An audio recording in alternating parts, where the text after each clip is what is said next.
오늘 우리 하나님의 말씀 구약성경 열왕기 상서에 있는 말씀입니다. 열왕기 상서 19장 1절로 8절까지의 말씀입니다.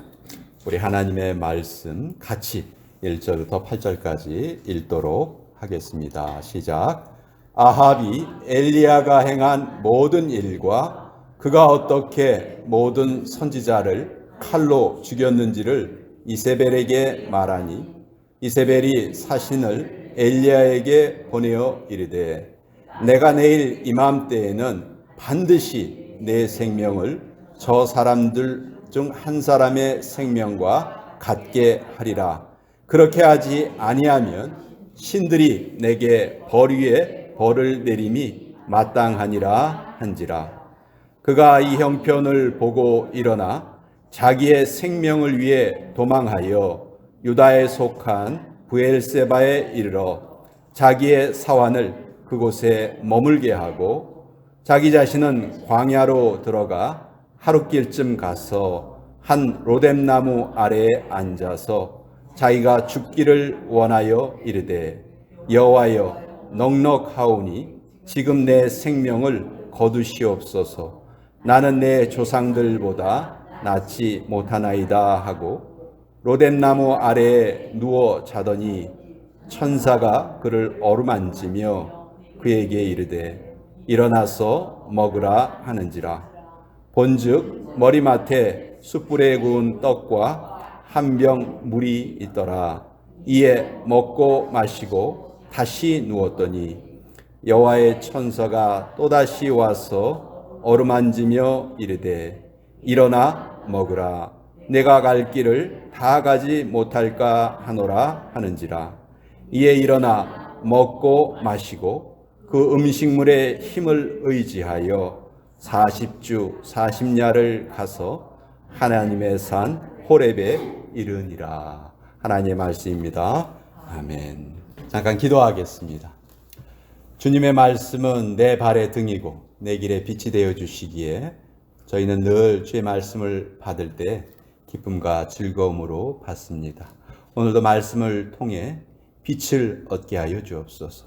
말씀이 들려질 때 우리 마음이 뜨거워지게 하여 주시옵소서. 우리가 이 시간 말씀에 집중하지 못하도록 방해하는 것들 성령께서 다 막아 주시옵소서. 예수님의 이름으로 기도합니다. 아멘. 성경의 내용 중에서 가장 큰 반전, 대조를 이루는 장면을 뽑아봐라 하면은 아마 두 군데 정도를 뽑을 수 있을 것 같습니다. 신약 성경에서는 예수님께서 십자가에 돌아가셨다가 3일 만에 그 사망의 권세를 다 깨뜨리시고 부활하셨죠. 하늘이 무너질 것 같았던 그 절망과 슬픔이 가장 큰 소망과 기쁨으로 변한 사건이 바로 예수님의 십자가와 부활 사건입니다. 바닥으로 떨어졌다가 하늘로 솟구쳐 오르는 것처럼 큰 반전이 있었죠.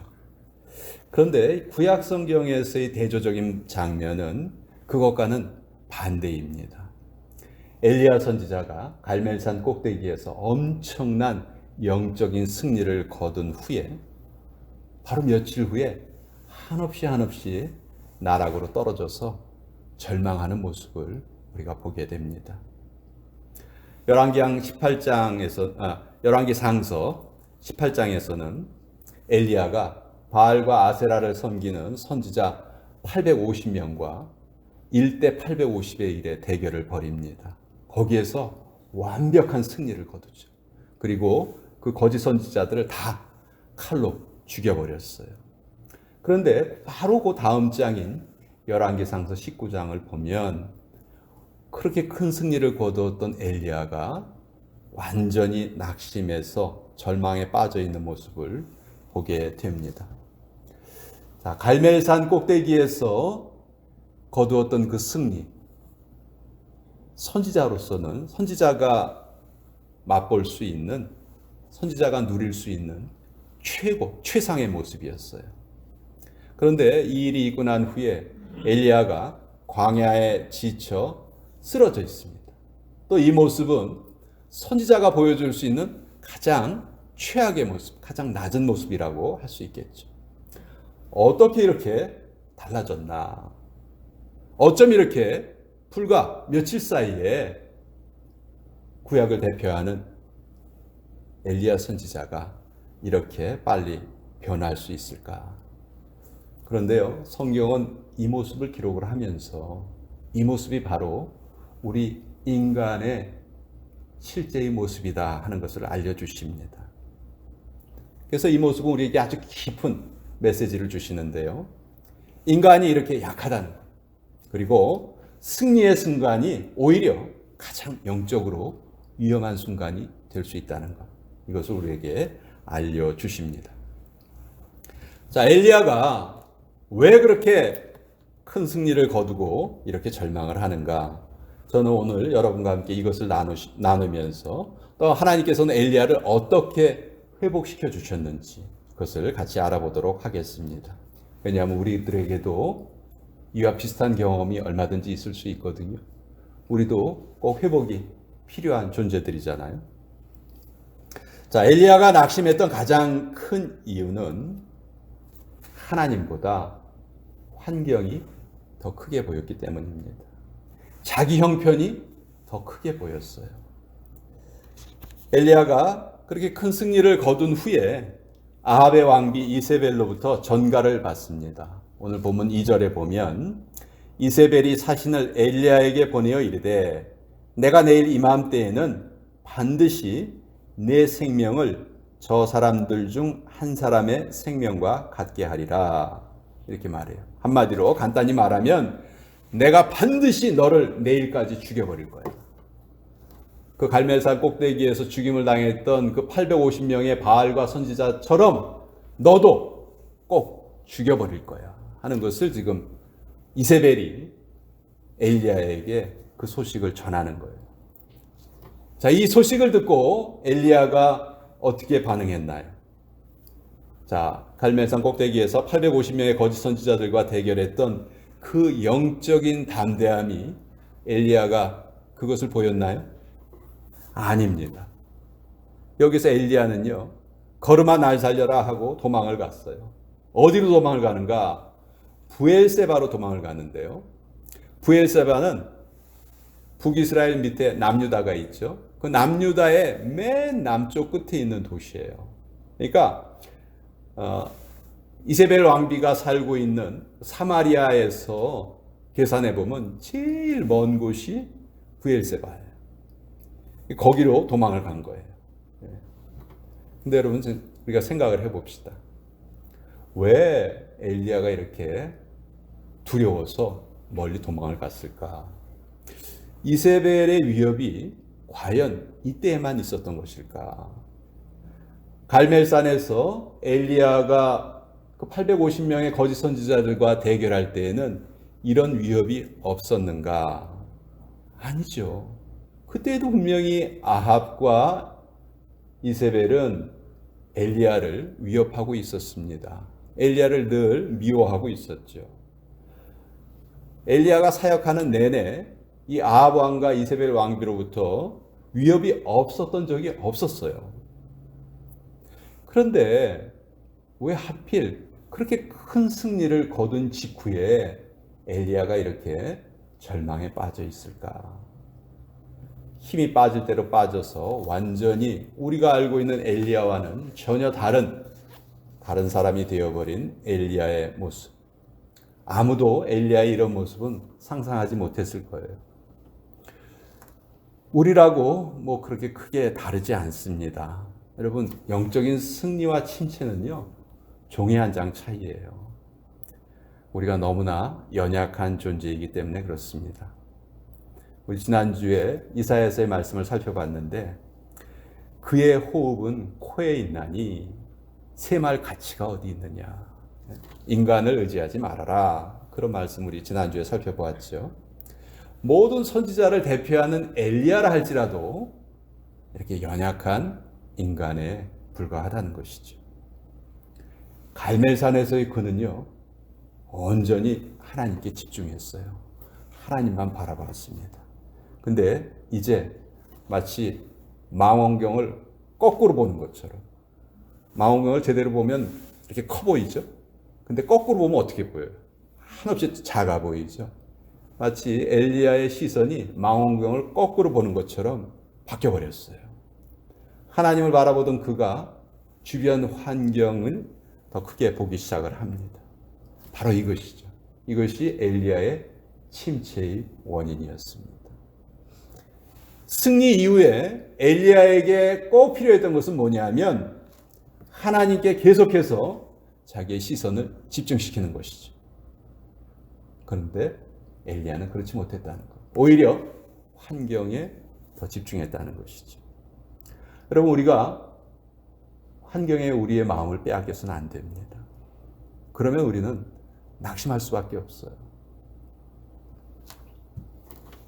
자, 엘리야가 갈멜산 있는 그 사마리아에서 브엘세바까지 도망을 갔다 말씀드렸는데 이 거리가 한 200km 정도 됩니다. 서울에서 대전까지가 160km니까 그보다 더 멀리 이제 도망을 간 거예요. 결국 가까운 거리라고 할 수 없죠. 그런데 이렇게 멀리 도망을 가놓고도 엘리야는 마음이 놓이지 않았습니다. 그래서 광야로, 아무도 사람이 살지 않는 광야로 하루 길을 더 걸어가요. 더 들어가요. 그리고 나서 지쳐서 로뎀나무 아래에 지쳐서 쓰러졌다. 성경이 그렇게 말합니다. 자, 로뎀나무 하면 나무 이름이 좀 멋있게 들리기도 하죠.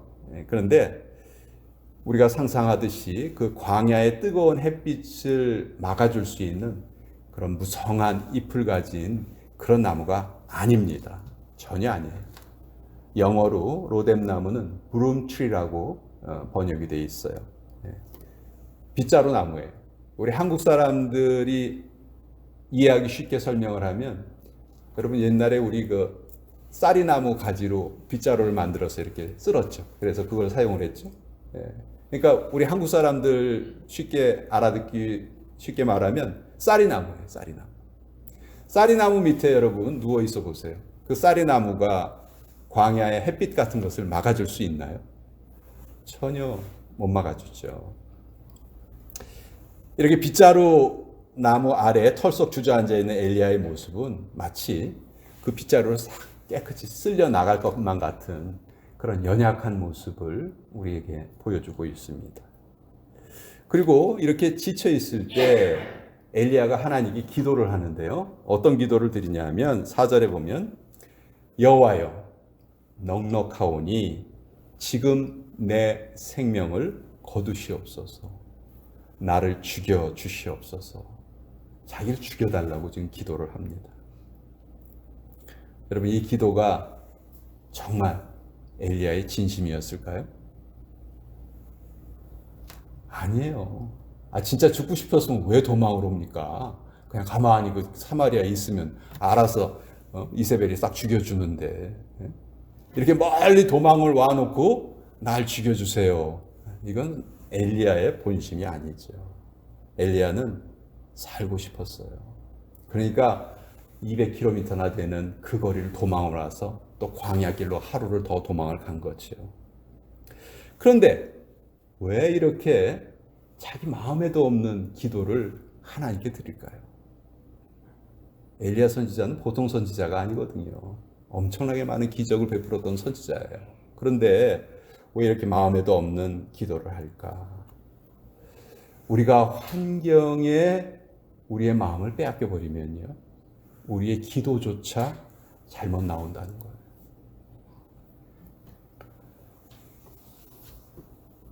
엘리야의 입장에서는 이렇게 낙심할 만해요. 왜 그러냐면, 자, 갈멜산 꼭대기에서 그렇게 위대한 승리를 거두었습니다. 그것을 이스라엘의 모든 백성들이 다 보았어요. 자, 그러면 엘리야가 기대하는 건 뭘까요? 내가 이스라엘 백성들에게 하나님 한 분만이 우리의 참 신이시라는 것을 보여주었기 때문에 이제 이들은 우상 숭배를 버리고 하나님께 돌아오겠구나. 이것을 기대했던 것이죠. 그런데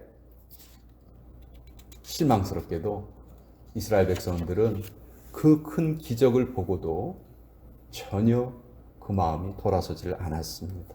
하나님께 돌아오지 않았어요. 자, 이세벨은 그 모습을 보고 자기가 섬기는 바알과 아세라가 잘못된 섬겨야 할 대상이 아니고 하나님만이 섬겨야 할 대상이라는 걸 엘리야가 보여줬음에도 이세벨은 회개하기는커녕 오히려 엘리야를 죽여버리겠다고 지금 복수를 다짐하고 있습니다.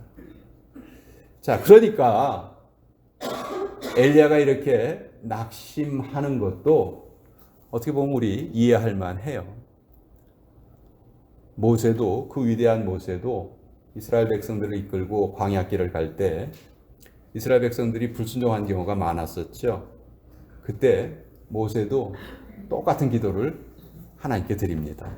민수기 11장 15절에 보면 주께서 내게 이같이 행하실진대 구하옵나니 내게 은혜를 베푸사 즉시 나를 죽여 내가 고난당함을 보지 않게 하여 주옵소서. 모세가 하나님께 드렸던 기도가 즉시 나를 죽여주세요. 그래서 내가 이 백성들의 불순종을 보지 않게 해주세요. 이렇게 기도를 했던 거예요. 우리도 이런저런 이유로 로뎀나무 아래에 주저앉은 엘리야처럼 될 때가 참 많습니다. 그런데요, 이때 하나님께서 만약 엘리야의 기도, 저를 죽여주세요, 제 생명을 취해주세요, 이걸 문자적으로 그대로 들어주셨다면 어떻게 됐을까요? 그는 그냥 거기서 죽었겠죠. 광야에서 죽었을 것이고, 나중에 보면 엘리야가 어떻게 죽었는지 우리 잘 알고 있죠. 엘리야는 죽음을 보지 않고 하늘로 들려 올라갔어요. 예. 그런 엘리야의 모습은 우리 보지 못했을 거예요. 그렇죠? 이 기도를 하나님께서 그대로 들어주셨다면. 하나님께서 어리석은 기도에 응답하지 않으심이 얼마나 감사한 일인지. 우리도 참 말도 안 되는 기도를 드릴 때가 많아요. 근데 하나님은 그런 기도에는 전혀 응답하지 않으시죠. 그것이 얼마나 큰 복인지 모릅니다. 여러분, 기도가 응답되지 않은 것 때문에 여러분 하나님께 감사해 보신 적 있으세요? 하나님께서 왜 내가 그렇게 원했던 재물, 건강, 형통, 이거 왜 안 주셨을까요? 그런데 잘 생각해 보세요. 그 기도가 그대로 이루어졌다면 오늘 나는 과연 어떤 모습이었을까? 이렇게 주님 앞에 간절한 마음으로 예배를 드리는 우리의 모습이 지속될 수 있었을까? 시편 37편 4절에 보면 여호와를 기뻐하라. 저가 내 마음의 소원을 이루어 주시리로다. 우리가 이 구절을 참 사랑해요. 근데 특별히 뒷부분만 사랑해요. 뒷부분만. 저가 내 마음의 소원을 이루어 주실 것이다. 이 부분만 계속 묵상해요. 근데 중요한 건 뭐예요? 그 앞부분. 여호와를 기뻐하라. 여호와를 기뻐하라. 우리가 기도할 때도 잘 살펴보면 우리를 가득 채우고 있던 것이 우리 마음의 소망이었지 하나님을 기뻐하는 것이 아니었던 경우가 참 너무 많아요. 그래서 우리는 우리의 기도를 바꿀 수 있어야 합니다. 내 소원을 이루어 주옵소서 이것이 아니고 내가 하나님을 더 기뻐할 수 있게 해 주옵소서. 내 소원보다 하나님의 소원이 이루어지게 하여 주옵소서. 나아가서 내 소원이 하나님의 소원과 일치하게 하여 주시옵소서. 우리가 이렇게 기도할 수 있어야 되겠지. 자, 하나님께서는 지치고 낙심해서 말도 안 되는 어리석은 기도를 드리고 있는 이 엘리야를 긍휼히 여겨주시고 엘리야를 회복시켜 주세요. 엘리야를 회복시키기 위해서 하나님께서 제일 먼저 하신 일이 뭔가? 천사를 보내서 엘리야를 먹이시고 엘리야를 쉬게 하셨습니다. 5절에 보면 로뎀나무 아래에 누워 자더니 천사가 그를 어루만지며 그에게 이르되 일어나서 먹으라 하는지라. 지쳐 쓰러져 있는 엘리야에게 천사가 음식을 줍니다. 예수님께서도 죽은 야이로의 딸을 살려내신 후에 처음에 하신 말씀이 그녀에게 먹을 것을 주어라 이렇게 말씀하셨고요. 부활하신 이후에 저 갈릴리 호수에서 제자들을 다시 만나 주시죠. 그때 예수님께서 어떻게 하세요? 그 고기를 구워서 떡을 준비해서 제자들에게 주시면서 그들과 함께 식사를 나누시죠. 여러분, 우리의 몸은요, 그릇과 같아요. 하나님의 보배를 담는 축복의 그릇이에요. 그래서 우리의 몸을 잘 관리하는 것이 마땅히 우리가 해야 될 일입니다. 우리가 하나님을 믿는다고 해서 우리 육체의 필요가 사라져버린다든지 우리의 정서적인 필요가 사라져버린다든지 절대로 그러지 않습니다. 우리는 계속 육체를 가지고 있어요. 그래서 그 육체가 회복이 돼야 돼요. 낙심에 빠져 있을 때 먼저 우리의 육신이 힘을 얻어야 됩니다. 엘리야는 아까 말씀드린 것처럼 수많은 이적을 행하셨던 선지자였어요. 그는 하나님과 동행을 하다가 나중에 육신의 죽음을 보지 않고 하늘로 들려 올려간 그런 위대한 선지자였습니다. 그러나 이처럼 위대한 선지자 엘리야도 자기 자신의 목숨을 취해 주옵소서 이렇게 기도할 정도로 피곤하고 지쳐 있었다는 것이죠. 더 감사한 것은, 더 놀라운 것은 그런 엘리야의 모습을 하나님께서 책망하지 않으셨다는 거예요. 오히려 그 엘리야에게 위로하시고 엘리야에게 힘을 주셨다는 것이죠. 하나님 엘리야에게 먹을 것과 단잠을 주셨어요. 그래서 육체뿐만이 아니고 엘리야의 마음도 회복시켜 주셨죠. 여러분, 우리의 마음은 쉽게 좌절합니다. 그렇다고 해서 그냥 두어서는 안 돼요. 힘들면 힘들다고 말할 수 있어야 하고, 또 아프면 아프다고 주님께 말씀드릴 수 있어야 해요. 우리 주님이 그것을 귀 기울여